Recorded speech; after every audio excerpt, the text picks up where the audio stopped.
Michigan Partners for Freedom is an organization of people who are organized to enhance demand for self-determination in Michigan. We're trying to spread the word that people deserve to lead lives of their own and that people can arrange their lives in ways that everyone else does, even though they have a disability or even though they receive public support. It's a way of life for people to understand why self-determination is so important to have it and why that we look at it as not a program but a movement. Well, this is a movement that we have that it actually helps a lot of people out and it actually makes people have a good story to tell about why their life been changed from being in an institution to being in their own house, working in a real job, and just being in a community having friends. This is something that a lot of people would never thought they would have in life. I want to be in my own place where I can make my own decisions, and it's self-directed through me. I do everything. I say what's going on in my place, I direct it. It's person first, and everybody else is kind of like your support and trying to help make it happen. When I look at Bruce self-determination, I take the first word, self, and I look at you. Then I take the other word, determination, and you see things within your community. With self-determination, that means you're also embracing those philosophies and the principles behind it, such as honoring the fact that people should live in their own home, honoring the fact that people need to be supported to earn income, honoring the fact that it's important that people have natural supports and community as part of their lives. So we think that self-determination takes it a step farther and says, you know what, with self-determination, we're not just self-directing, we're accomplishing universal human aspirations that all people want for their lives. We can use public dollars to support people to have good quality lives. And we can also use public dollars in a way that's managed by the individual. Instead of us as professionals saying, here's what your life's gonna look like, here's what we offer, we then turn back and say, what can we do to support your life determined by you, under your direction? You own your life. What can we do to support it?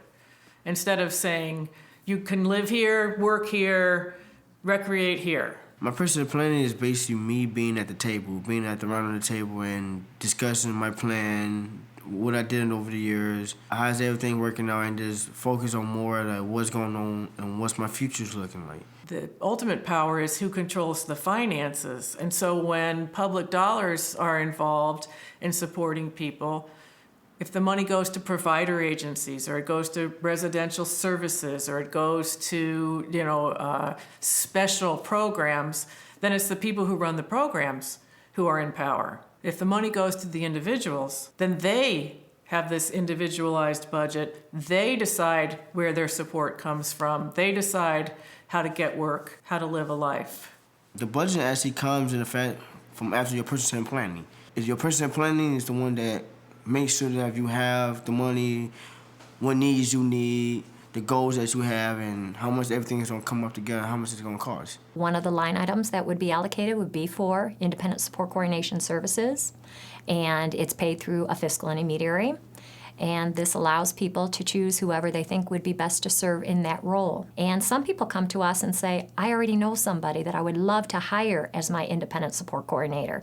We say, terrific. We do the credentialing, so we make sure that they meet all those Medicaid guidelines and the requirements that are needed in order to use Medicaid dollars. And we have found that it really helps people feel connected and better supported because they personally chose the person, and the person, the independent support coordinator, is choosing to work with them as well. I always describe the job as helping him have a life.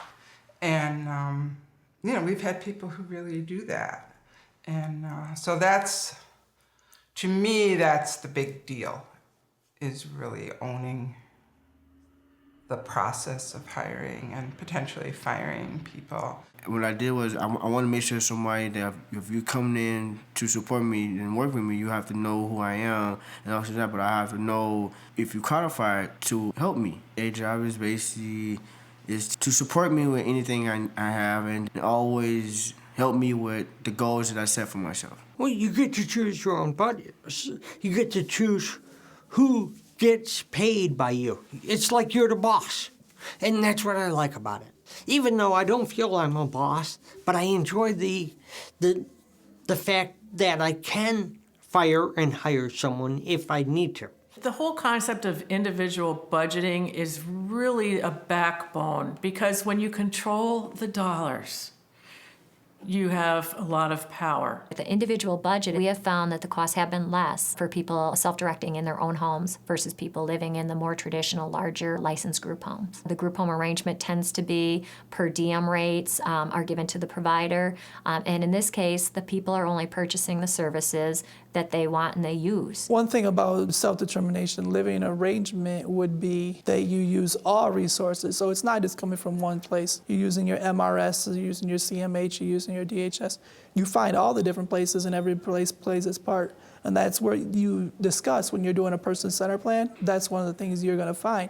You wanna find all the resources to make that happen. That'll keep you independent as long as you know your resources. One of the supports that we're able to authorize through community mental health is called community living supports. So that is one of the Medicaid service definitions. It's something that can go into an individual budget. Community living supports can pay for support assistance or direct care staff or just somebody to go to the class with a person, but it also allows for paying for some minimal admittance fees, class fees, admission, the things that people need to be active in their community.